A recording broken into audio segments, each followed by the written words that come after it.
Mon nom est Michael Huot, je suis le directeur général de la Maison des jeunes de Bordeaux-Cartierville. Notre Maison des jeunes offre des activités gratuites à tous les adolescents du quartier.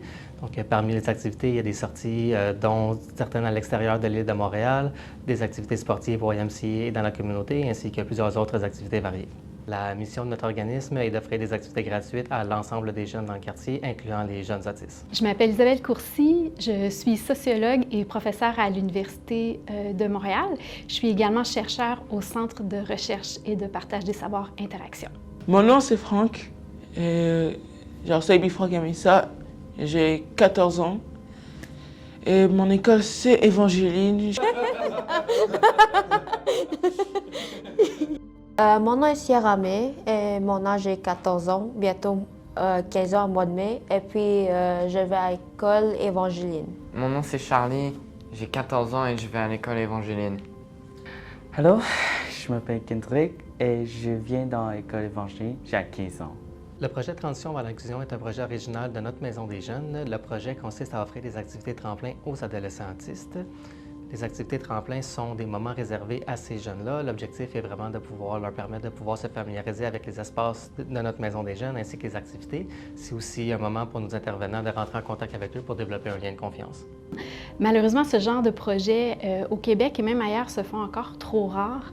Donc, c'était vraiment l'occasion cette fois d'ouvrir et de penser des espaces pour accueillir ces jeunes, pour qu'ils se les approprient. Et aussi dans un contexte où il y avait plusieurs acteurs et actrices du milieu, vraiment sur le plan intersectoriel, qui voulaient contribuer ensemble, que ce soit le communautaire, l'école, le municipal et la recherche. J'aime à la Maison des jeunes, c'est la PlayStation. J'aime faire les pool-balls, les billards et jouer à la PlayStation 5 et aller en haut au salon. La musique, l'expérience avec la caméra, d'autres activités comme les jeux de société. Les artags, ouais j'adore ça. Donc, en discutant au départ du projet, on s'est mis d'accord pour suivre en fait un devis de recherche accompagnement. Donc, il s'agissait pour moi de bien comprendre comment le projet s'est mis en place, de documenter son implantation pour enfin en tirer les bons coups, les bonnes pratiques pour voir si on ne pouvait pas justement un peu exporter le modèle.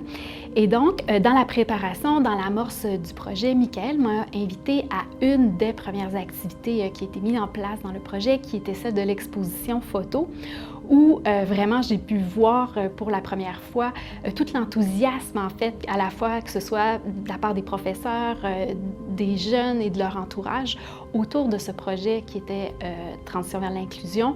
J'ai participé à l'exposition de photos avec ma gang.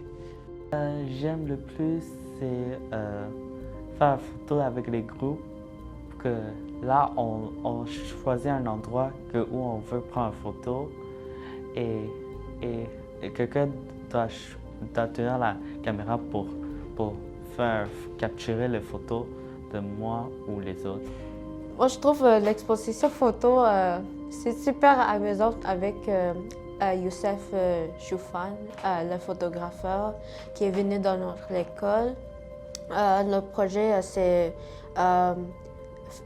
les yeux fermés, comme des shots vraiment cool. Là. Comme un de mes préférés, c'est le tournesol. Mais c'était difficile parce qu'il y a comme du soleil sur nos visages, ça fait mal à nos yeux. Et puis, moi, je suis fière de moi pour avoir parlé devant les gens. J'avais fait un speech. Pour la suite du projet de Transition vers l'inclusion, on espère pouvoir rejoindre un plus grand nombre de jeunes. Donc, en travaillant en collaboration avec les écoles secondaires du quartier et d'autres partenaires, on espère pouvoir offrir les activités tremplins à un plus grand nombre de jeunes. Les réalisations des studios de la Maison des jeunes de Bordeaux-Cartierville ont été rendues possibles par la contribution financière de la Caisse des jardins de Bordeaux-Cartierville-Saint-Laurent.